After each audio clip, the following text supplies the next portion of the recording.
ஆண்டவரும் இரட்சகருமாகிய இயேசு கிறிஸ்துவின் இனிய நாமத்தினாலே உங்களை நான் வாழ்த்துகிறேன். இந்த நாள் செய்தியின் தலைப்பு கர்த்தரால் பாராட்டை பெற்றவன். கர்த்தரால் பாராட்டை பெற்றவன் என்ற தலைப்பின் கீழே நாம் பார்க்கலாம். சோதரம். அதற்கு இன்னொரு தலைப்பும் இருக்கிறது, விருதும் வெகுமதியும், அதாவது அவார்டு அண்ட் ரிவார்டு என்று சொல்லுவாங்க. எனவே கர்த்தராலே ஒரு மனிதன் பாராட்டை பெற்றிருக்கிறான். ஆமென். சோதரம். அதை இந்த நாளில் பார்க்கலாம். 2 ராஜாக்களின் புஸ்தகம் 10ஆம் அதிகாரம் 30ஆம் வசனத்தை வாசிக்கலாம். 2 ராஜாக்களின் புஸ்தகம் 10ஆம் அதிகாரம் 30ஆம் வசனம். கர்த்தர் யெகூவை பார்த்து யெகூவை நோக்கி, என் பார்வைக்கு செம்மையானதை நீ நன்றாய் செய்து என் இருதயத்தில் இருந்தபடியெல்லாம் ஆகாபின் குடும்பத்துக்கு செய்தபடியால் உன் குமாரர் இஸ்ரவேலுடைய சிங்காசனத்தின் மேல் 4 தலைமுறையாக வீற்றிருப்பார்கள் என்றார். ஆமென். ஒரு மனிதனை பார்த்து ஆண்டவர் என்ன சொல்கிறார்? என் பார்வைக்கு நீ செம்மையானதை செய்தாய், என் இருதயத்தில் இருந்தபடியெல்லாம் நீ ஆகாபின் குடும்பத்துக்கு செய்தபடினாலே உனக்கு ஒரு அவார்டு தருகிறேன், உனக்கு ஒரு வெகுமதி தருகிறேன், ஒரு விருது தருகிறேன் என்று சொல்லி என்ன சொன்னார்? உன்னுடைய குமாரர் 4 தலைமுறை இஸ்ரவேலை ஆளுவார்கள் அப்படின்னு சொன்னார். ஆமென். கர்த்தருடைய பரிசுத்த நாமத்துக்கு மகிமை உண்டாவதாக. அப்படியாக ஆண்டவர் ஒரு மனிதனை பார்த்து சொல்லியிருக்கிறார். சாமுவேல் இடத்திலே ஆண்டவர் சொன்னார், சவுலை ராஜாவாக்குனது என்னுடைய பார்வைக்கு என் மனதுக்கு விசனமாயிருக்கிறது. எனவே நான் அவனை புறக்கணித்து தள்ளிவிட்டு என் இருதயத்துக்கு ஏற்றவனை நான் ராஜாவாக அபிஷேகம் பண்ண போகிறேன். அவன் என் இருதயத்திற்கு ஏற்றபடி தன் மனதின் உண்மையின்படியே என் ஜனங்களை அவன் மேய்ப்பான் என்று தாவீதை குறித்து சொன்னார். ஆண்டவர் பல இடங்களிலே ஆண்டவர் மனிதனை நம்பி ஏமாந்து போன காரியங்கள் எல்லாம் இருக்கிறது. ஆமென். ஆண்டவர் அவர்களை நல்லவர்கள் என்று சொல்லிதான் ஆண்டவர் ஏற்படுத்துகிறார். ஆனால் அவர்கள் தேவனுடைய சித்தம் செய்யாதபடி அவர்கள் போகிறார்கள். எனவேதான் ஆண்டவர் மத்தேயு எழுதின சுவிசேஷம் 7ஆம் அதிகாரத்திலே அங்கே சொல்லும்போது இப்படியாக சொல்லுவார், 21, பரலோகத்தில் இருக்கிற என் பிதாவின் சித்தத்தின்படி செய்கிறவனே பரலோகத்திலே பிரவேசிப்பானே அல்லாமல் என்னை நோக்கி கர்த்தாவே கர்த்தாவே என்று சொல்லுகிறவன் அதிலே பிரவேசிப்பதில்லை என்று சொல்கிறார். ஆமாம், ஆண்டவரே நாங்கள் உமக்காக அப்படி செய்தோம் இப்படி செய்தோம், இதெல்லாம் வேண்டாம், உங்களை நான் அறியேன் அப்படின்னு சொல்லுவாராம். அவர்களை பார்த்து அவர்களுக்கு ஒரு அவார்டும் ரிவார்டும் கொடுக்குறாரு. என்ன? அக்கிரம சிந்தைக்காரர்களே, அக்கிரம செய்கைக்காரர்களே, இப்போ உங்களுக்காக, ஆமாம், பிசாசுக்காகவும் அவனுடைய தூதனுக்காகவும் அங்கே வைத்திருக்கிறதான அந்த அக்கினி கடலில் போங்க அப்படின்னு சொல்லிடுவாராம். புரிகிறதா உங்களுக்கு? கவனமாக இருக்க வேண்டும் அன்பு தெய்வ பிள்ளைகளே. ஆமாம், என்னை விட்டு அகன்று போங்க, ஒரு காலம் உங்களை எனக்கு தெரியாது, ஐயோ உம்முடைய நாமத்தினால் அற்புதம் செய்தோம், தீர்க்க தரிசனம் உரைச்சோம், டான்ஸ் ஆடி பாட்டெல்லாம் பாடணும், அதெல்லாம் எனக்கு தெரியாதப்பா, நீ என் சித்தம் செய்யலை. ஆமாம். ஆனால் யெகூவை பார்த்து சொல்லுகிறார், யெகூவை நோக்கி ஆண்டவர் டைரக்டாக சொல்கிறார். கவனமாக இருக்கணும். நேரடியாக யெகூவை பார்த்து சொல்கிறார். ஒரு தீர்க்கதரிசி மூலமாகவோ சொப்பனத்தின் மூலமாகவோ வேற யார் மூலமாக சொல்லலை, நேரடியாக யெகூவை பார்த்து சொல்லுகிறார், நீ என் பார்வைக்கு செம்மையானதை நீ நன்றாய் செய்து என் இருதயத்தில் இருந்தபடி எல்லாம் ஆகாபின் குடும்பத்துக்கு நீ செய்தாய் என்று. அல்லேலூயா சொல்லலாமா? சோதரம்.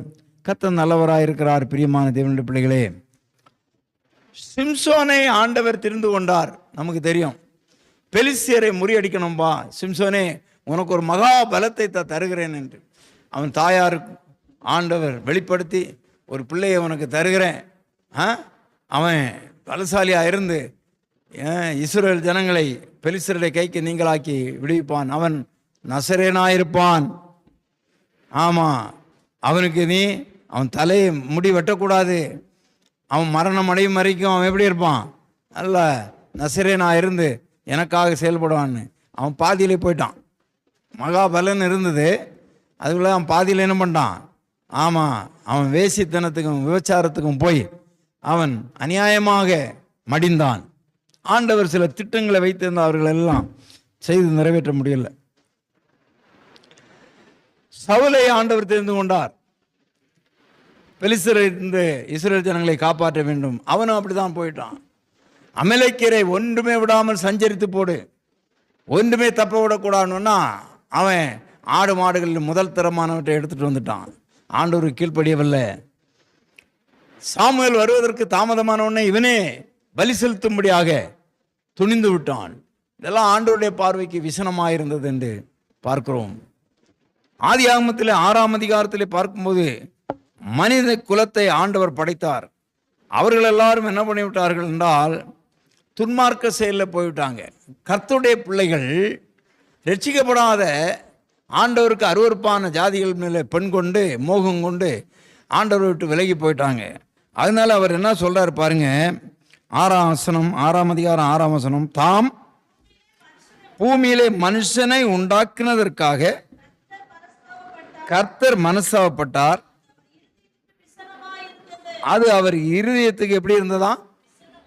விசனம்னுங்க இருக்கு, அது சரியான மொழிபெயர்ப்பு இல்லை, வேதனையா இருந்தது. ஆமென், வேதனையா இருந்தது. ஆமா, இங்க பாத்தீங்களா, தாம் பூமியிலே மனுஷனை உண்டாக்குனதற்காக கர்த்தர் மனஸ்தாபப்பட்டார். அது அவர் இருதயத்துக்கு வேதனையா இருந்தது. மனுஷனை ஆண்டவர் ஆசையா படைத்தாருங்க. ஆண்டவரை போலேயே படைத்தார். சுபாபத்தில் தமது சாயலாகவும் தமது ரூபத்தின்படியும் படைத்தார். என்ன அழகா படைத்தார். அவருடைய சுவாசத்தை ஊதி அவன் ஜீவ ஆத்மா ஆனான். எவ்வளோ பெரிய படைப்பு! தெய்வத்தை போல படைத்தார். அவன் மோசம் போய்விட்டான். அவருடைய மனதுக்கு பயங்கர வேதனையாய் மாறிவிட்டது. சோதரம் இங்கே பார்க்கும்போது இந்த யெகூவை ஆண்டவர் தெரிந்து கொண்டிருக்கிறார். வேதத்தில் 2 யெகூ உண்டு. ஒரு யெகூ நாம் இப்பொழுது பார்க்க போகிற யெகூ. இன்னொரு யெகூ யோசபாத்தின் காலத்திலே ஒரு தீர்க்கதரிசியாக இருந்து ராஜாக்களை எச்சரித்து ஒரு தீர்க்கதரிசியாக செயல்பட்ட ஒரு யெகூ உண்டு. எனவே வேதத்தை நாம் படிக்கும்போது கவனமாய் படிக்க வேண்டும். இப்பொழுது இந்த யெகூ ஆண்டவருடைய பார்வைக்கு செம்மையானதை அவருடைய இருதயத்துக்கு ஒரு இருந்தபடியெல்லாம், அவருடைய இருதயத்தில் என்ன இருந்ததோ அதன்படியெல்லாம் சரியாக செய்து அந்த அவார்டை அவன் பெற்றானே. அவர் சொல்லுகிறார், ஆகாபின் குடும்பத்துக்கு நீ செய்தபடியினாலே கர்த்தருக்கு ஸ்தோத்திரம் உண்டாவதாக. இந்த ஆகாபை குறித்து பார்க்க வேண்டுமால் 2 ராஜாக்களின் புஸ்தகம்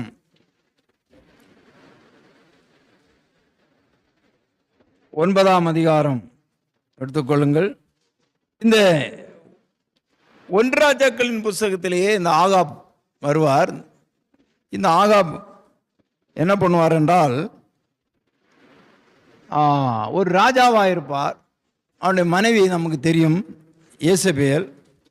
1 ராஜாக்களின் புஸ்தகம் 18ஆம் அதிகாரத்திலே நாம் பார்க்கும்போது 17ஆம் அதிகாரத்திலே எலியா ஆகாபை நோக்கி அங்கே சொல்லுகிறார், என்னுடைய வாக்கினாலே அல்லாமல் மழை பெய்யாது பனியும் பெய்யாது என்று பெரிய பஞ்சம் வருகிறது, உங்களுக்கு நன்றாக தெரியும். இப்படி அங்கே சொன்னபடினால 3.5 வருஷம் அங்கே பஞ்சம் இருக்கிறது நமக்கு தெரியும். எலியா ஆண்டவருடைய சொற்படி ஆங்காங்கே போய் தங்குகிறான். இப்பொழுது 18ஆம் அதிகாரத்தில் அநேக நாள் சென்ற பின்பு 3 வருஷம் ஆகையில் கர்த்தருடைய வார்த்தை எலியாவுக்கு உண்டாகி ஆகாபிடத்தில் திரும்ப போ அப்படின்னு சொல்லுவார். இப்போது ஆகாபிடத்திலே போகிறார். ஆகாப்பை நோக்கி அங்கே சவால் விடுகிறார், மழை வரப்போகிறது என்று சொல்லி. சரி, அதுக்கு முன்னாலே பார்க்கும்போது இந்த ஆகாப்பு எலியாவை தேடுகிறான். எங்கே போயிட்டான் இவன்? வந்து நம்மகிட்ட திடீர்னு வந்து என்ன பண்ணிட்டான், 3 வருஷம் மழை பெய்யாது, பஞ்சம் உண்டாகுன்னு சொல்லிட்டான். இங்கே ஒரே தண்ணி இல்லை, பஞ்சம், இவனை விடக்கூடாதுன்னு என்ன எலியாவுடைய தீர்க்கதரிசிகள் எல்லாம் பிடித்து அவன் கொண்டு போடுகிறான் ஊழியக்காரர்கள். அந்த நேரத்தில் ஒபதியா என்கிற ஒரு மனிதன் 50 பேர் 100 பேராக கெபிகளை வைத்து பாதுகாத்து அவளுக்கு சாப்பாடும் தண்ணியெல்லாம் கொடுத்து பராமரிக்கிறார். இப்போ திடீர்னு இவர் வந்துட்டு மழை பெய்கிறதுன்னு சொல்லிட்டு மழையும் பெய்கிறது. இப்போ என்ன சொல்கிறார், அங்கே ஒரு பெரிய சவாலை விடுகிறார். ஏன்னால் ஆகாப் பாகாலின் தீர்க்கதரிசிகளை பாகாலை வணங்கி கொண்டிருக்கிறான். பாகாலுக்கு என்று தீர்க்கதரிசிகள் இருக்கிறார்கள். ஆகாப்புக்கும் இயேசபேலுக்கும் கூட அந்த ஊழியக்காரர்கள் தீர்க்கதரிசிகள் இருக்கிறார்கள். மொத்தம் 850 பேர் இருக்கிறாங்க. 1 ராஜாக்கள் 18:19 வாசிக்கும் போது, இப்பொழுதும்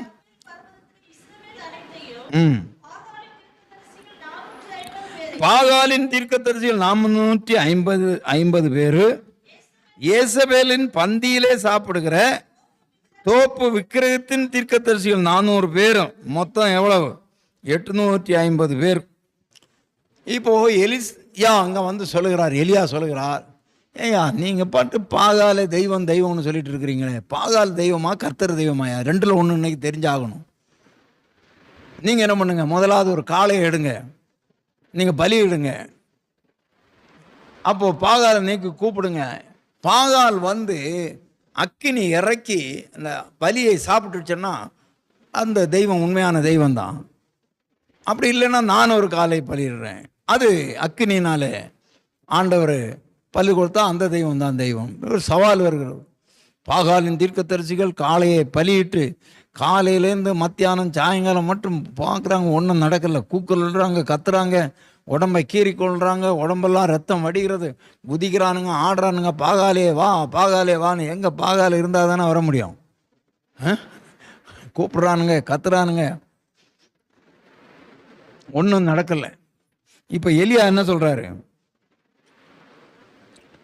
கிண்டல் பண்ணார், கேலி பண்ணார், எங்கிட்ட வாங்கன்னு. இவர் பலிபீடத்தை செப்பன்னுட்டு விறகு அடுக்குனாரு, விறகுக்கு மேலே தண்ணி ஊற்றுறாரு. ஆமாம், இந்த விறகு வறட்சி பத்திச்சுன்னு சொல்லக்கூடாதுல, ஈரம் பண்ணுறாரு, எல்லாம் தண்ணியாக போகுது. இப்போ காளையை துண்டு துண்டாக வெட்டி வச்சு அங்கே கூப்பிடாரு பாருங்க. அந்த நேரத்தில் என்ன அமைஞ்சு பாருங்க,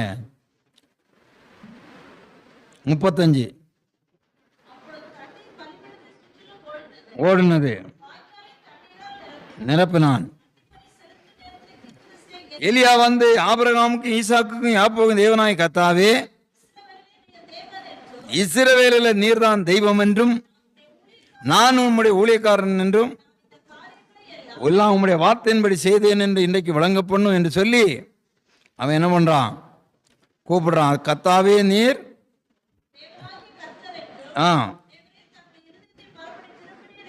திருப்பினீர் என்றும் என்னை கேட்டருளும் என்றார். ஆமென். உடனடியாக கர்த்தரிடத்திலிருந்து அக்கினி இறங்கி பனிகளையும் விறகுகளையும் கற்களையும் மண்ணையும் பட்சித்து வாய்க்காலில் இருந்த தண்ணீரையும் நக்கி போட்டுதான். ஜனங்கள் எல்லாரும் இதை கண்டபோது என்ன பண்ணாங்களாம், முகங்குப்புற விழுந்து கர்த்தரே தெய்வம் என்றார்கள். ஆமாம். அப்பொழுது எலியா அவர்களை நோக்கி, நீங்கள் இந்த பாகாலின் தீர்க்கதரிசிகளை எவனையும் விட்டு விடக்கூடாது, பிடிங்கடா அப்படின்னு. பிடிச்சி என்ன பண்ணான், கீழே கீசோன் ஆற்றங்கரையில் கொண்டு போய் அவர்கள் எல்லாரையும் வெட்டி போட்டுட்டான். பார்த்தீங்களா, வெட்டியே போட்டான், கொண்டு போட்டான், எல்லாரையும் வெட்டி போட்டான். இப்போ நன்றாய் கவனிக்கணும், இந்த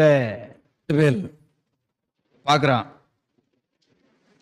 எலியா செய்த எல்லாவற்றையும் 19ஆம் வசனம் 19ஆம் அதிகாரம், தீர்க்கதரிசிகளை பட்டயத்தில் கொண்டு போட்ட செய்தியையும் ஆகாப் இயேசபேலுக்கு அறிவித்தான். அப்பொழுது இயேசபேல் எலியாவின் இடத்துல ஆள் அனுப்பி என்ன பண்றான், இன்னைக்கு பாரு, உனக்கு என்னுடைய ஆளுங்களுக்கு செய்தது போல உனக்கு செய்யாம விட மாட்டேன், பழிக்கும்படி வாங்குறேன், நாளைக்கு உன் தலை உன் உடம்புல இருக்காது அப்படின்னு சொல்லிட்டு அங்கே ஒரு பெரிய பயங்கரமான ஒரு சவால் விடுறா. 2ஆம் வசனம் வாசிங்க. அப்பொழுது இயேசபேல் ஆள் அனுப்பி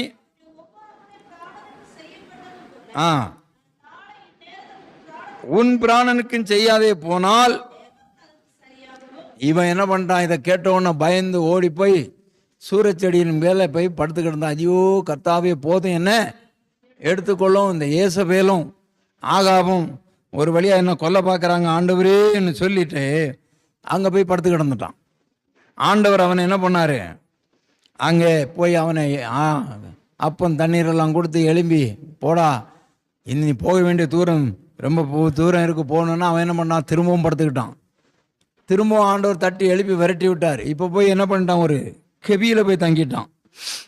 அந்த கெபியிலையும் ஆண்டவர் என்ன பண்ணலை, விடலை.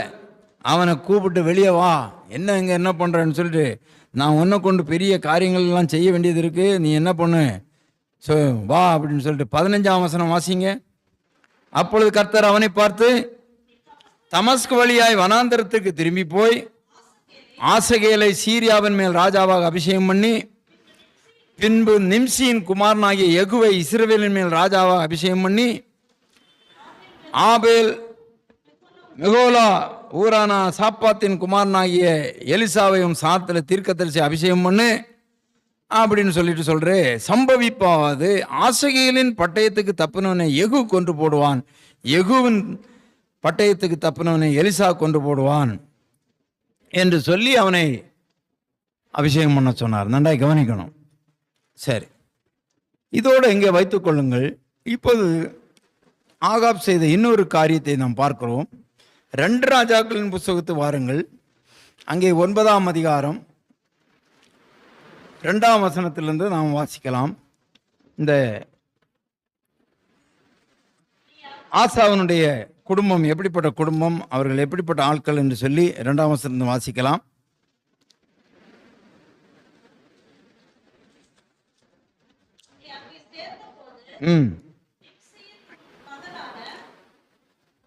வாசிங்க வாசிங்க.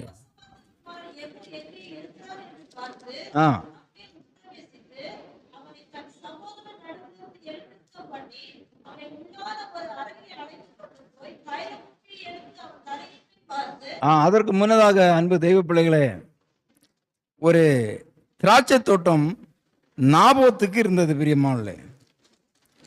அந்த நாபோத்திடத்துல போய் ஆள் அனுப்பி 21ஆம் அதிகாரத்துக்கு வாங்க. 1 ராஜாக்கள் 21:1 வாசிங்க. இவைகளுக்கு பின்பு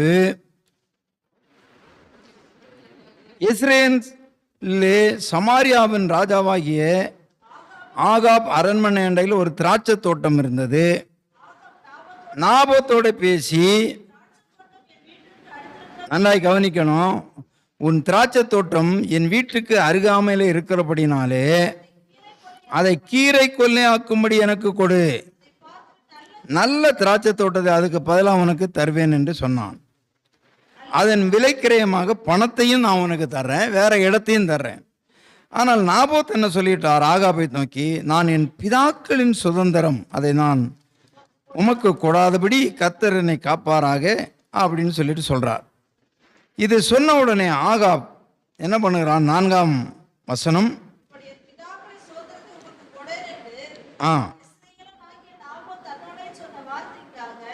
ஆகாப் சலிப்பும் சினமுமாய் தன் வீட்டிற்கு வந்து போஜனம் பண்ணாமல் கட்டின் மேல் படுத்து தன் முகத்தை திருப்பி கொண்டிருந்தான். நன்றாய் கவனிக்கணும். ஆகாப் செய்த 2வது தவறு, இதை நாபோத்தினுடைய திராட்சை தோட்டத்தை கேட்கிறான், அவன் தர முடியாது என்று சொல்கிறான். உடனே வீட்டில் போய் சோர்ந்து படுத்திருக்கிறான், சாப்பிடல. உடனே அவன் மனைவி என்ன சொல்றா பாருங்க. ஏசபேல் அவனிடத்தில் வந்து, நீர் போஜனம் பண்ணும்படி உம்முடைய மனம் போஜனம் பண்ணாதபடி உம்முடைய மனம் சலிப்பாகிறது என்ன என்று அவனை கேட்டதற்கு அவன், நான் இப்படியாக அவன்கிட்ட கேட்டேன். அவன் என்ன சொல்லிவிட்டான், திராட்சை தோட்டத்தை தரமாட்டேன்னு மறுத்துட்டான். அதனால எனக்கு வேதனையாக இருக்குது. இப்போ இவன் என்ன பண்ணுறா, அவ்வளோதானே நான் பார்த்துக்கிறேன். இந்த ஏசபேல் ஏசபேல் அது ஒரு பேய், அது ஒரு பேய் மாதிரி, அது நான் பார்த்துக்கிறேன் அப்படின்னு நான் என்ன பண்ண நான் பார்த்துடுறேன். இப்போ ஒரு காரியத்தை செய்கிற பாருங்க, உபவாசம் வாங்க எல்லாரும், உபவாசம் வாங்க எல்லாத்துக்கும் உபவாசம் வாங்க அப்படின்னு. எதுக்கு? உபவாசம். எதுக்கு உபவாசம் இருந்தான்னு தெரில அவன். பாகாலின் தெய்வத்துக்கு உபவாசம் இருந்தானா? எதுக்கு உபவாசம்? எல்லாரும் உபவாசம் வாங்கப்பா, உபவாச கூட்டம் வாங்க அப்படின்னு எல்லாம் வந்தாச்சு.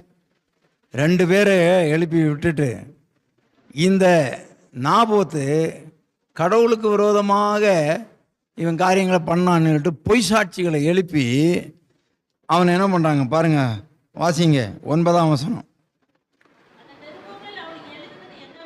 அந்த நிருபங்களில் அவள் எழுதினது என்னவென்றால், நீங்கள் உபவாசம் என்று பிரசித்தப்படுத்தி நாபோத்தை ஜனத்தின் முன் நிறுத்தி தேவனையும் ராஜாவையும் தூசித்தாய் என்று அவன் மேல் சாட்சி சொல்லுகிற பேலியாளின் மக்கள். கேவலமான மக்கள். சிலர் கேவலமான மக்கள், பார்த்தது மாதிரியே சொல்லுவானுங்க, பொய் சாட்சி. ஆமா நாங்க பார்த்தோம், இல்லாததை இருக்கிற மாதிரி பொய் சாட்சி. பேலியாளின் மக்கள், கேவலமான மக்களை நிறுத்தி அவனை பொய் சாட்சி சொல்லி வேதம் என்ன சொல்லுகிறது? வாசிங்க தொடர்ந்து. நிறுத்தி அவனை வெளியே கொண்டு போய் அவனை சாகும்படி கல்லறிஞ்சாங்க. யார? நாபோத்தை சாகடிச்சுட்டானுங்க. என்னன்னு சொல்லி? உபவாசம் அப்படின்னு கூப்பிட்டு வச்சுட்டு கல்லடிச்சு பொய் சாட்சிகளை ஏற்படுத்தி கல்லடிச்சு கொலை பண்ணிட்டான். இப்பொழுது வாசிங்க.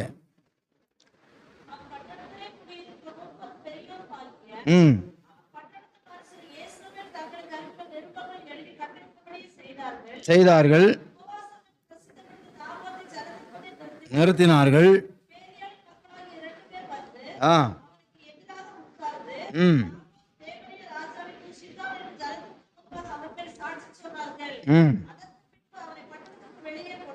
கொண்டு போய் சாகும்படிக்கு அவனை என்ன பண்ணிட்டாங்க? கல்லெறிஞ்சாங்க. எவ்வளோ கொடுமை பார்த்தீங்களா? சாகும்படிக்கு ஆமாம் அவனை கல்லெறிந்தாங்க. சோதரம். வாசிங்க தொடர்ந்து.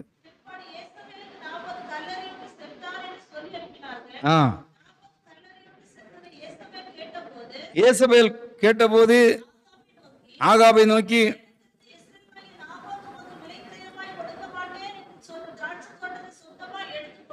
அந்த திராட்சை தோட்டத்தை இப்போ எடுத்துக்கொள்ளுமையா, நாபோத்து இப்போ உயிரோடு இல்லை, அவன் செத்து போனான்.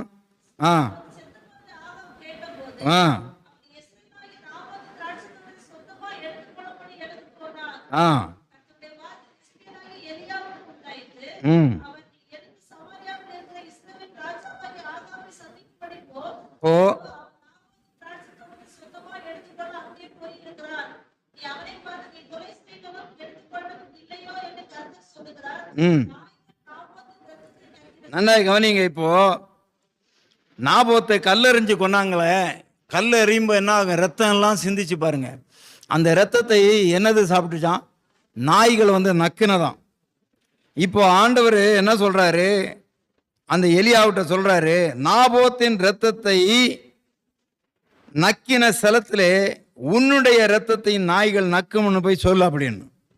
ஆமா 19ஆம் வசனம். நீ அவனை பார்த்து, நீ கொலை செய்ததும் எடுத்துக்கொண்டதும் இல்லையோ என்று கர்த்தர் சொல்லுகிறார். நாய்கள் நாபோத்தின் இரத்தத்தை நக்கின ஸ்தலத்திலே உன்னுடைய இரத்தத்தையும் நாய்கள் நக்கும் என்று கர்த்தர் சொல்லுகிறார் என்று சொல்லுகிறார். அப்பொழுது ஆகாப் எலியாவை நோக்கி, என் பகைஞனே, என்னை கண்டுபிடித்து விட்டாயா என்றான். அதற்கு அவன், கண்டுபிடித்தேன். கர்த்தரின் பார்வைக்கு பொல்லாப்பை நீ செய்ய நீ உன்னை விற்று போட்டாய்.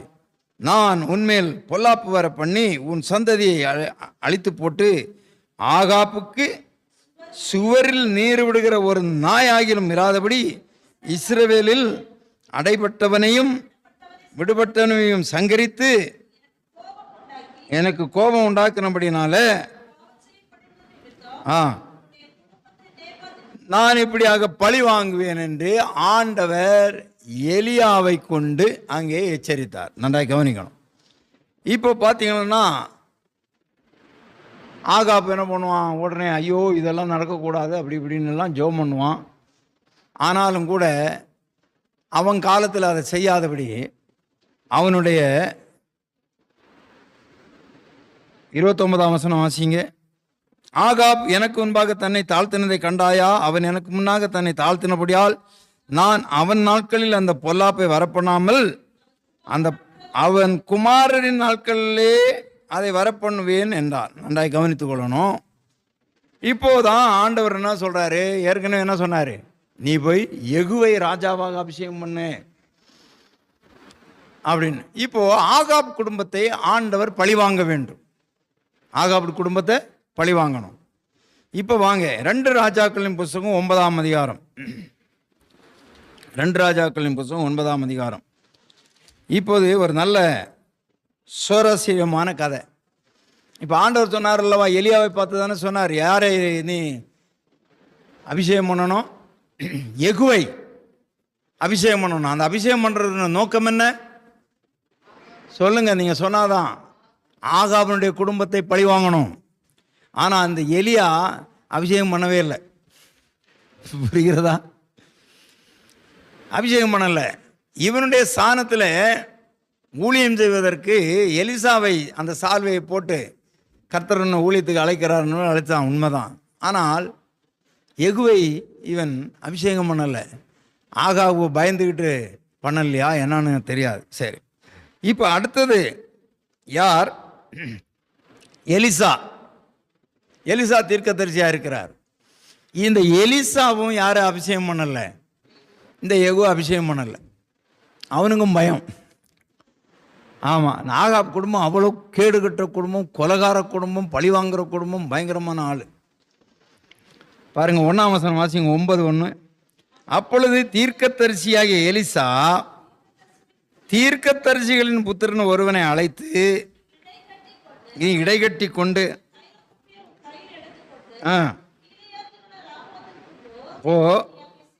சேர்ந்தபோது நிம்சியின் மகனான யோசபாத்தின் குமாரன் யெகூ எங்கே இருக்கிறான் என்று பார்த்து உள்ளே பிரவேசித்து அவனை தன் சகோதரின் நடுவில் எழுந்திருக்க பண்ணி அவனை உள்ளான ஒரு அறையில் வைத்து அபிஷேகம் அவனை அழைத்து கொண்டு போய் தைலக்குப்பியை எடுத்து அவன் தலையின் மேல் வார்த்து உன்னை இஸ்ரவேலின் மேலே ராஜாவாக அபிஷேகம் பண்ணுகிறேன்னு சொல்லி பண்ணணும். நல்லா கவனிக்கணும்.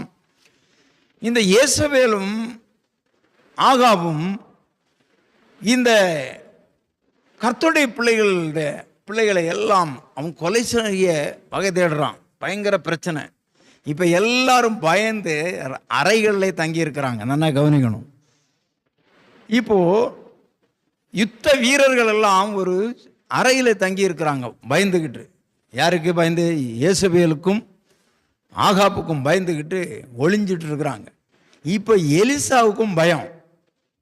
இந்த எலிசாவையும் எல்லாருக்கும் ஊருக்கு தெரியும், எலியாவையும் எல்லாருக்கும் தெரியும்.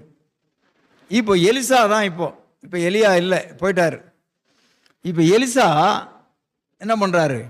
ஒரு பயந்துக்கிட்டு ஒரு தீர்க்கதரிசிகளின் குமாரனை ஒருவனை கூப்பிட்டான். ஏப்பா அங்கே வா அப்படின்னு. அவன் வந்து என்ன ஐயா சொல்லுங்க, நீ மெதுவாக போய் இந்த வாலிபர்கள் எல்லாரும் ஒளிஞ்சிருக்கிறாங்க, யுத்த வீரர்கள் எல்லாம், அதில் போய் என் தைல குப்பியை எடுத்துகிட்டு போ. இப்போ நான் போனால் என்ன கண்டுபிடிச்சிருவாங்க, நீ போய் அவனை யெகூ யாருன்னு கேளு. அவன் நான் தான் யெகூன்னு சொல்லுவான். அவனை தனியாக ஒரு அறையில் கூட்டிகிட்டு போய் அபிஷேகம் பண்ணு, நீ ராஜா அப்படின்னு. நன்றா இருக்கும். நீங்கள் பின்னால் பார்த்தீங்கன்னா அதே வீடுகளை போய் படிங்க. போய் போவான். என்னப்பா நீங்கள் வந்திருக்கிறா அப்படின்னு. ஏதா என்ன விசேஷமா? விசேஷந்தான். யார்? யெகூ யார்? நான் தான். வா வா வா, தனியாக கூட்டிகிட்டு போய் அவனை அபிஷேகம் பண்ணிவிட்டு கதவை திறந்து ஓடியே போயிடுவான். அங்கே நிற்கவே மாட்டான். பாருங்க 3ஆம் வசனம் வாசிங்க. தைல குப்பியை எடுத்து அவன் தலைமையில் வார்த்து உன்னை இஸ்ரவேல் ராஜாவாக அபிஷேகம் பண்ணினேன் என்று கர்த்தர் சொல்லுகிறார் என்று சொல்லி கதவை திறந்து தாமதியாமல் ஓடிப்போய் என்றான். அப்படியே தீர்க்கதரிசியின் ஊழியக்காரனாக அந்த வாலிபன் கீலேயாத்திலுள்ள ராமோத்திற்கு போனான். அவன் உட்பிரவேசித்த போது சேனாபதிகள் அங்கே உட்கார்ந்திருக்கிறாங்க, யுத்த வீரர்கள் அங்கே உட்கார்ந்திருக்கிறாங்க. அப்பொழுது அவன், சேனாபதியே, உமக்கு ஒரு சொல்ல வேண்டிய ஒரு வார்த்தை உண்டு என்றான். அதற்கு யெகூ, எங்க எல்லாருக்குள்ளும் யாருக்கு அந்த விசேஷத்த வார்த்தைன்னு கேட்கிறான். இந்த சேனாபதி சொல்லுகிறான், அவன் சொல்ல, அந்த தீர்க்கதரிசியின் குமாரன் சொல்லுகிறான், சேனாபதி ஆகிய உமக்குத்தான் என்றான். அவன் எழுந்து அறை வீட்டுக்குள் பிரவேசித்தான். அவன் அந்த தைலத்தை அவன் தலையின் மேலே வார்த்து அவனை நோக்கி, இஸ்ரவேலின் தேவனாகிய கர்த்தர் சொல்லுகிறது என்னவென்றால், உன்னை கர்த்தருடைய ஜனமாகிய இஸ்ரவேலின் மேலே ராஜாவாக அபிஷேகம் பண்ணினேன். நான் என் ஊழியக்காரராகிய தீர்க்கதரிசியின் இரத்தப்பழியும் கர்த்தருடைய சகல ஊழியக்காரருடைய இரத்தப்பழியும் யேசபேலின் கையிலே வாங்கும்படி நீ உன் ஆண்டவனாகிய ஆகாபின் குடும்பத்தை அழித்துவிட கடவாய். ஆகாபின் குடும்பமெல்லாம் அழியும்படிக்கு நான் ஆகாபுக்கு சுவரிலே நீர் விடுகிற ஒரு நாய் முதலாக இராதபடிக்கு அன்னைக்கு சொன்னாரே எலியாவை கொண்டு. ஆமா, இஸ்ரவேலில் அவனுடைய வார்த்தையில் அடைபட்டவனை விடுவிப்பின் கருவறுத்து ஆகாபின் குடும்பத்தை நேபாத்தின் குமாரனாகிய யெரொபெயாமின் குடும்பத்துக்கும் அகியாவின் குமாரனாகிய பாசாவின் குடும்பத்துக்கும் சரியாக்குவேன். யேசபேலை இஸ்ரவேலில் நிலத்திலே நாய்கள் தின்றுவிடும், அவளை அடக்கம் பண்ணுகிறவன் இல்லை என்கிறார் என்று சொல்லி கதவை திறந்து ஓடிய போயிட்டான். புரிகிறதா உங்களுக்கு? பயந்துக்கிட்டு வந்து யார் அபிஷேகம் பண்ணப்பட வேண்டியவன்? எலியா அபிஷேகம் பண்ணப்பட வேண்டியவன். ஆனால் அவன் பண்ணல, பயந்துக்கிட்டு. எலிசா அபிஷேகம் பண்ணணும். அதுக்கு பிறகு அவரும் பயந்துட்டு போகல, ஒரு வாலிபனை அனுப்பி நைஸாக போய் அபிஷேகம் பண்ணிட்டு ஓடி போயிடும். சரி, இது வந்துடுச்சு பாருங்க. இப்போ நிறைய பேர் பக்கத்து ரூமில் இருக்கிறாங்க. எல்லாரும் யாரு தான்? சேனாபதிகள், அப்படின்னா சேனையை நடத்துகிற தலைவர்கள் எல்லாரும். இப்போ ஒருத்தன் வந்தான் பாருங்க, தைல குப்பியோட. எகுவை கூட்டிகிட்டு போய் தனியாக அபிஷேகம் பண்ணிட்டு என்ன பண்ணிட்டான்? கதவை திறந்து ஓடிய போயிட்டான். இப்போ இவனுங்க கேட்குறானுங்க, ஏண்டா எகு, அந்த பைத்தியக்காரன் ஒருத்தன் வந்தானே, அவன் என்ன தான் பண்ணான் அப்படின்னு கேட்டான். கீழே வாசிங்க பாருங்க, எவ்வளோ அருமையாக இருக்கு பாருங்க. எகு தன் ஆண்டவனுடைய ஊழியக்கார இடத்துக்கு திரும்பி வந்தபோது அவர்கள் அவனை நோக்கி, சுக செய்தியா, அந்த பைத்தியக்காரன் உன்னிடத்தில் வந்தது என்ன என்று கேட்டார்கள். அதற்கு அவன், அந்த மனுஷர்களை அவன் சொன்ன காரியத்தை நீங்கள் அறிவீர்கள் என்றான். அதற்கு அவர்கள், அது பொய், அதை எங்களுக்கு சொல்லும். அவன் ஏதாவது போய் உளறிட்டு போயிருப்பான், என்னத்தை தான் சொல்லணும். அப்பொழுது அவன், நான் உன்னை இஸ்ரவேலின் மேல் ராஜாவாக அபிஷேகம் பண்ணினேன் என்று கர்த்தர் உரைக்கிறார் என்று இன்னென்ன பிரகாரமாக என்னிடத்தில் சொன்னான் என்றார்கள். எப்படி இருக்கு பார்த்தீங்களா? இவனும் 10 பேர் மாதிரி ஒரு ஆளாயிட்டு தான் இருக்கிறான், சேனை தலைவனா. மற்ற சேனை தலைவன் என்ன சொல்கிறானுங்க, ஏடே ஒரு பைத்தியக்காரன் வந்தானே, அவன் என்னடா சொன்னான் அப்படின்னு. இவன் சொன்னான், என்ன இஸ்ரவேலில் ராஜாவாக அபிஷேகம் பண்ணியிருக்கிறான் அப்படின்னு. உடனே என்ன பண்ணானுங்க தெரியுமா? அவன் இடுப்பில் உடம்புல போட்டிருந்த துணியெல்லாம் அவுத்து அவனுக்கு நடபாதையில் விரிச்சு, ஐயோ ராஜா வாழ்க, ராஜா வாழ்க. அபிஷேகம் பண்ணப்பட்டிருக்கிறது யாரு? இப்போ ராஜா. ஏதாவது வம்பாயிரம் பாருங்க, தொடர்ந்து வாசிங்களேன். அப்பொழுது அவர்கள் தீவிரமாய் அவரவர் தங்கள் வஸ்திரங்களை படிகளின் உயரத்திலே அவன் கீழே விரித்து எக்காலம் ஊதி, எகு ராஜாவானான் என்றார்கள். அப்படியே நிம்சியின் மகனாகிய யோசபாத்தின் குமாரன் எகு என்பவன் அங்கே ராஜாவாக அபிஷேகம் பண்ணப்பட்டான். இப்போ புரிகிறதா உங்களுக்கு எகுவுக்கு கதை? சரி, இப்போ பாருங்க, இப்போ என்ன ஆகி போச்சுன்னா, ஆகாப் செத்து போயிடுவார். ஆண்டவர் சொன்னார்ல, உன் காலத்தில் இவன் தாழ்த்தினா உன் காலத்தில் நடக்காது, உன் பிள்ளைக்கு காலத்தில் நடக்குது. இப்போ எகு என்ன பண்ணுறான் தெரியுமா? அப்படி ரதத்தில் மேலே ஏறி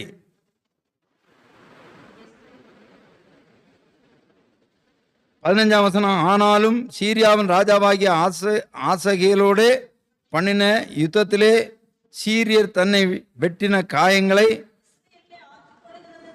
ராஜாவை யோராம் திரும்பி போயிருந்தான். எகு என்பவன்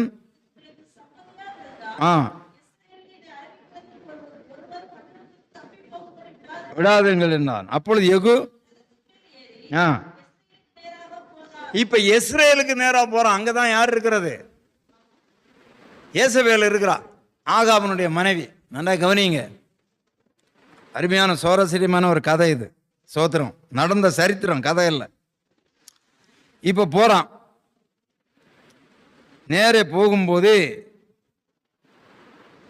17ஆம் வசனம், இஸ்ரேல் கோபுரத்தின் மேல் நிற்கிற ஜாமக்காரர் எகுவின் கூட்டம் வருகிறதை கண்டு ஒரு கூட்டத்தை காண்கிறேன் என்றார். அப்பொழுது யோராம், நீ ஒரு குதிரை வீரனை கூப்பிட்டு அவர்களுக்கு எதிராக அனுப்பி, அப்பா எகுவே, நீ ரதத்தில் அப்படி வர்றிய, வேகமா வர்றிய, சமாதானமா அப்படின்னு. அதுக்கு அவன் என்ன சொன்னான் தெரியுமா?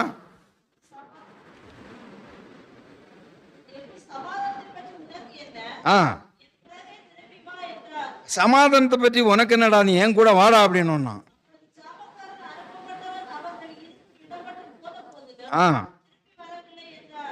சரி, அடுத்தது வேற குதிரை வீர அனுப்பினான். சமாதானமா என்று ராஜா கேட்க சொன்னார். அதற்கு எகு என்ன சொல்றான்? சமாதானத்தை பற்றி உனக்கு என்ன, நீ என் கூட வாயா அப்படின்னு அப்படியே சொல்லிட்டு வர்றான். இப்ப அப்படியே வரும்போது 22ஆம் வசனம் வாசிங்க.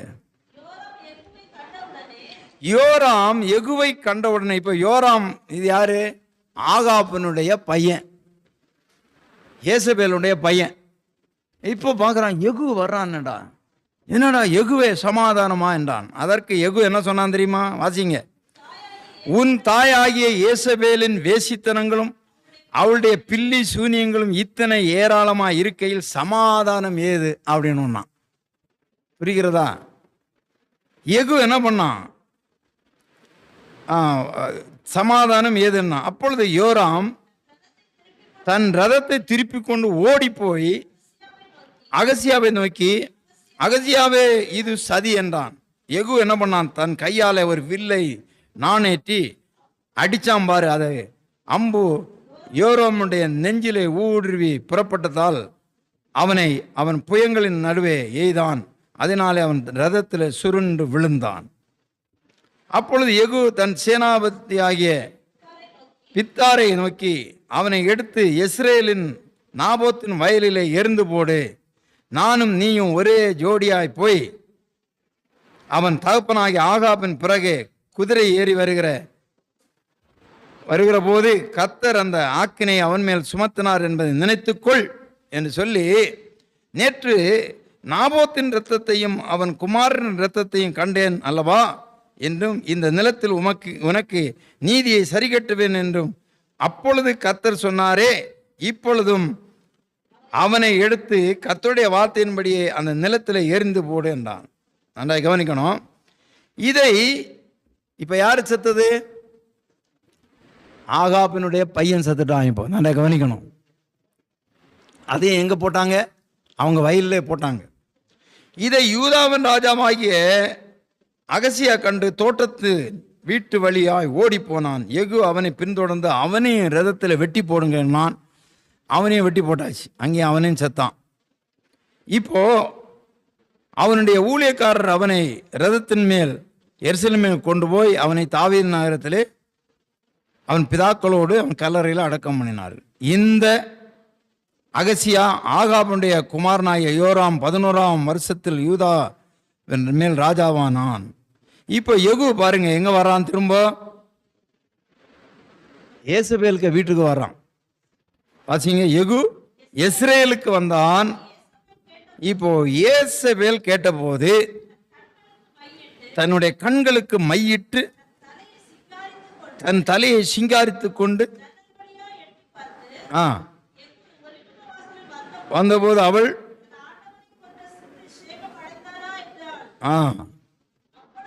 நன்றாய் கவனிங்க. இப்ப அங்க வர்றான். இவ புருஷன் செத்தாச்சு. யாருக்கு புருஷன் செத்தாச்சு? ஏசபேலுக்கு புருஷன் செத்தாச்சு. இப்ப இவ என்ன பண்றா? அதுக்குள்ள செய்தி வருது, எகு வர்றான், இஸ்ரேலுக்கு வர்றான் அப்படின்னு செய்தி வருது. உன் பையனையே கொண்டு போட்டான்னு சொல்லிட்டு சொன்னாங்களா இல்லையான்னு தெரியாது. இவ என்ன பண்றா? புருஷனும் செத்தாச்சு, பிள்ளையும் செத்தாச்சு, சீவி சிங்காரிச்சு கொண்டு கண்ணுக்கு மையிட்டுட்டு அவ ஜன்னல் வழி அப்படி எட்டி பார்க்குறா. நன்றா கவனிக்கணும். சீவி சிங்காரிச்சுட்டு கண்ணுக்கு மையிட்டுட்டு எகுவை வீட்டுக்குள்ளால கூப்பிடலான்னு சொல்லி எட்டி பார்த்தாளா என்னன்னு நமக்கு தெரியல. ஆமா, இப்ப எட்டி பார்க்குறா. பார்த்துட்டு சொல்றா, எகு ஒலிவ முக வாசலில் வந்தபோது அவள் தன் ஆண்டவனை கொன்ற சிம்ரி சேமம் அடைந்தானா என்றாள். பார்த்தீங்களா? நக்கல் தானே அது, கொழுப்பு. அப்பொழுது அவன் என்ன சொல்றான்? தன் முகத்தை அந்த ஜன்னலுக்கு நேராக ஏறெடுத்து சொல்றான், என் பட்சத்தில் இருக்கிறது யார் யார் என்று கேட்டதற்கு 2-3 பிரதானிகள் அவனை எட்டி பார்த்தார்கள். நன்றாய் கவனிக்கணும். யெகூ போயிருக்கிறான். யார் வீட்டுக்கு கிட்ட போயிருக்கிறான்? யேசபேல் வீட்டுக்கிட்ட போயிருக்கான். ஒலிவ வாசலில் நிற்கிறான். யேசபேல் இப்போ சீவி சிங்காரிச்சு கொண்டு எட்டி பார்க்குறான். அப்போது யேசபேலுக்கிட்ட தான் 2-3 பிரதானிகள் நிற்கிறாங்க, மெய்க்காப்பாளர்கள் நிற்கிறாங்க. நல்லா கவனிக்கணும். ஆனால் இவன் என்ன சொல்கிறான்? யார் என் பக்கம் நிற்கிறாங்க அப்படின்னு கேட்குறான். அப்போ உடனே அந்த வாலிபர்கள் எல்லாம் என்ன பண்ணுறாங்க? அப்படி பார்த்தாங்க, எட்டி பார்த்தாங்க. அந்த 3 பிரதானிகளும் 2-3 பிரதானிகள் அவனை எட்டி பார்த்தாங்க. இவன் என்ன சொல்கிறான்? என் பக்கம், என்னோடு நிற்கிறது யாருன்னு. புரிகிறதா உங்களுக்கு நான் சொல்கிற காரியம்? உடனே அப்படி எட்டி பார்த்தானுங்க, நாங்கள் நிற்கிறோம். ஆமாம், அவளை எட்டி மிதித்து தள்ளுடாங்க அப்படின்னு. எப்படின்னா அவ சீவி சிங்காரிச்சிட்டு கண்ணுக்கு மையிட்டுக்கிட்டு யெகூவை வரவேற்று கொண்டு நிற்கிறான். உன்னை நான் வரவேற்கிட்டு உன் கூட உல்லாசமாக இருக்கவா நான் வந்தேன். என் பக்கம் யாரடா நிற்கிறா எனக்கு சப்போர்ட்டா? அவளுக்கு கூட இருந்தவனே சொல்கிறான் நான் வரேன்னு. ஏன்னா இவ யேசபேல். 30ஆம் வசனத்திலிருந்து வாசிங்களா. யெகூ யெஸ்ரேலுக்கு வந்தான். அதை யேசபேல் கேட்டபோது தன் கண்களுக்கு மையிட்டு தன் தலையை சிங்காரித்து கொண்டு ஜன்னல் வழியாக எட்டி பார்த்து, யெகூ ஒலிவ வாசலில் வந்த போது அவள் தன் ஆண்டவனாய் கொன்ற சிம்ரி சேமமடைந்தானா என்றாள். அதற்கு ஏறெடுத்து என் பட்சத்தில் இருக்கிறது யார் யார் என்று கேட்டதற்கு 2-3 பிரதானிகள் அவனை யெகூவை எட்டி பார்த்தாங்க. அப்பொழுது அவன் அவளை கீழே தள்ளுங்கள் என்றான். அப்படியே அவளை கீழே தள்ளினதினால் அவர்களை வந்து விழுந்தா பாருங்க. இரத்தம் சுவரிலும் குதிரைகளிலும் தெரித்தது. அவன் அவளை மிதித்து கொண்டு உள்ளே போய் புசித்து குடித்து, நீங்கள் போய் சபிக்கப்பட்ட அந்த சிறியை பார்த்து அவளை அடக்கம் பண்ணுங்கள், அவள் ஒரு ராஜகுமார்த்தியா இருக்கிறாளே என்று சொன்னான். ஆமாம், இவ சாப்பாடெல்லாம் நல்லா பிரியாணி நிறைய செய்து எல்லாம் ஆயத்தம் பண்ணி வச்சுட்டு யெகூவுக்கு காத்திருப்பா போல இருக்கு, சீவி சிங்காரிச்சு கொண்டு. ஆமாம், அவன் வருவான். அவன் அங்கேருந்து புறப்பட்டு வர்றான். அவன் பையனையும் கொண்டுட்டு அந்த ஏற்கனவே 2 பேரையும் கொண்டுட்டு வர்றான். அப்போது இவ அதை அறிஞ்சவொன்னே, ஆஹா என்னோடு கூட சந்தோஷமாக இருக்க தான் வரான்னு அவனுக்கு சாப்பாடு எல்லாம் ஆயத்தம் பண்ணி சீவி சிங்காரிச்சிட்டு எட்டி பார்த்தா பாருங்க, ஒரே தள்ளுடான்னு கீழே விழுந்தா அவளை மிதிச்சுக்கிட்டு மேலே வீட்டில் போய் புசித்து குடிச்சு அவள் செய்து வச்சுருந்தெல்லாம் சாப்பிட்டான். சாப்பிட்டுட்டு வந்துட்டு இப்போது சொல்கிறான், ஏப்பா என்னவா இருந்தாலும் அவள் யார்? ராஜகுமாரத்தி அல்லவா, அவளை கொண்டு போய் அடக்கம் பண்ணுங்கடா. அங்கே அடக்கம் பண்ண போனால் அவளுக்கு மண்டை ஓடும், எலும்புன்னு தான் கிடக்குது. மீதி எல்லாத்தையும் என்ன பண்ணிடுச்சு? நாய் தின்னுச்சு. வாசிங்க. உள்ளே போய் புசித்து குடித்த பின்பு நீங்கள் போய் சபிக்கப்பட்ட அந்த சிறியை பார்த்து அவளை அடக்கம் பண்ணுங்கள், அவர் ஒரு ராஜகுமார்த்தி என்றான். அவர்கள் அவளை அடக்கம் பண்ண போகிற போது அவளுடைய தலையோட்டையும் கால்களையும் உள்ளங்கைகளையுமே அல்லாமல் வேறு ஒன்றையும் காணவில்லை. நன்றாக கவனிங்க. இப்போ அவன் சொல்கிறான், ஆகையால் அவர்கள் திரும்ப வந்து அவனுக்கு அறிவித்தார்கள். அப்பொழுது அவன் யோசித்து பார்க்குறான், இப்போ இது கர்த்தர் திஸ்பியனாகிய எலியா என்னும் தம்முடைய ஊழியக்காரனை கொண்டு சொன்ன வார்த்தை, இஸ்ரவேலின் நிலத்திலே நாய்கள் யேசபேலின் மாம்சத்தை தின்னும் என்றான். புரிகிறதா? அது மாதிரி இன்னது யேசபேல் என்று சொல்லக்கூடாதபடிக்கு இஸ்ரவேலின் நிலத்திலே வயல்வெளியின் மேல் போடப்படும் எருவை போல் ஆகும் என்றும் சொன்னாரே. ஐயோ, அப்படி நடந்து வச்ச பாருங்க அப்படின்னு. புரிகிறதா உங்களுக்கு? கருவறுத்து போடுப்பா. யாரை பார்த்து சொன்னாரு? யெகூவை பார்த்து. கருவறுத்து போடு, அவன் குடும்பத்தில் யாரும் இருக்கக்கூடாது, பழி வாங்க. இதைத்தான் அந்த யெகூ செய்தான். இப்போதான் ஆண்டவர் யெகூவை பார்த்து என்ன சொல்றாரு? 30ஆம் வசனம் 2 ராஜாக்கள் 10:30. கர்த்தர் யெகூவை நோக்கி, என் பார்வைக்கு நீ செம்மையானதை நீ செய்து என் இருதயத்தில் இருந்தபடியெல்லாம் ஆகாபின் குடும்பத்துக்கு செய்தபடினாலே உன் குமாரர் இஸ்ரவேலுடைய சிங்காசனத்தின் 4 தலைமுறையாய் வீற்றிருப்பார். அல்லேலூயா சொல்லலாமா? 28 வருஷம் இஸ்ரவேல் மேல் அவனுடைய பிள்ளைகள் அரசாண்டார்கள் என்று வேதம் சொல்லுகிறது. அன்பு தெய்வ பிள்ளைகளே, ஆண்டவருடைய சித்தத்தை செய்வதற்கு தான் தேவன் நம்மை தெரிந்து கொண்டிருக்கிறார். அவர் எதை சொல்லுகிறாரோ அதை நாம் செய்ய வேண்டும். ஆமாம், அவ்வளோ பெரிய தீர்க்கதரிசி கூட பயந்துட்டார். யாரு? எலியாவும் பயந்தார், எல்சாவும் பயந்தார். ஆனால் யெகூ கச்சிதமாக போய் காரியத்தை செய்து முடித்தான் பாருங்க. அதனால தான் அவனுக்கு அவார்டு கொடுத்தார் ஆண்டவர். கர்த்தராலே பாராட்டை பெற்றவன் இந்த யெகூ. ஆண்டவர் நம்மையும் பாராட்ட வேண்டும். தாவீதை ஆண்டவர் பாராட்டினார், என் இருதயத்துக்கு ஏற்றபடியெல்லாம் அவன் செய்வான் என்று. அவனை ஆண்டவர் பூரண வயது வரையிலும் பாதுகாத்து அவனை ஆசீர்வாதமாக வைத்தார். நாம் உங்களுடைய தேவனுடைய சித்தம் செய்யும் போது அவர் என்ன நம்மை செய்ய வைக்கிறார். இந்த யெகூ இயேசுவுக்கு சமமானவன். யெகூ என்றால் யெகோவா என்று பொருள்.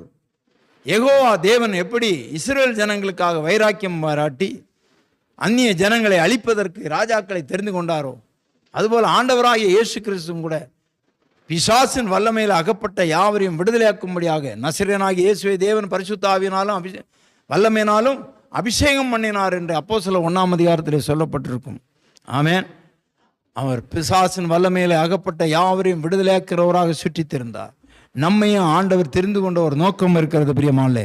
அந்த நோக்கத்தை நாம் சரியாக நிறைவேற்றுவோமானால் நமக்கு ஆண்டவர் ஒரு அவார்டை கொடுப்பார். ஆமென்.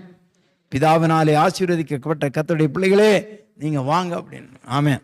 அதுதான் நம்முடைய வேலை.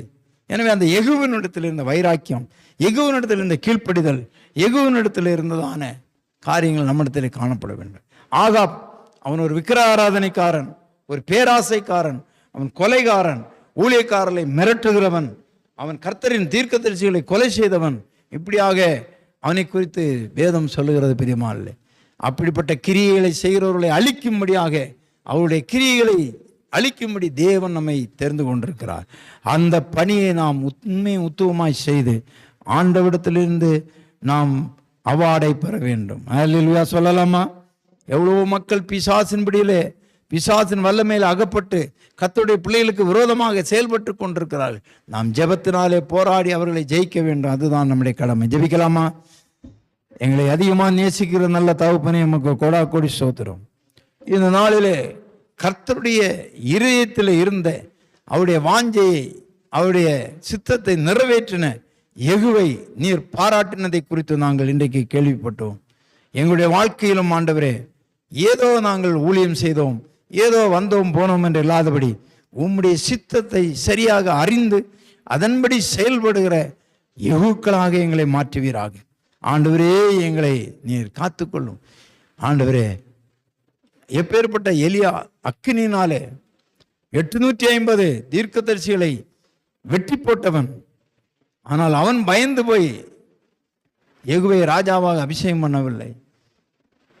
2 மடங்கு அந்த எலியாவினுடைய ஆவியை இரட்டத்தனையாய் பெற்ற எலிசா கூட பயந்து போயிருக்கிறான். ஆனால் ஒரு சாதாரண தீர்க்கதரிசியின் குமாரனாகிய வாலிபன் அவன் போய் யெகூவை அபிஷேகம் பண்ணினானே.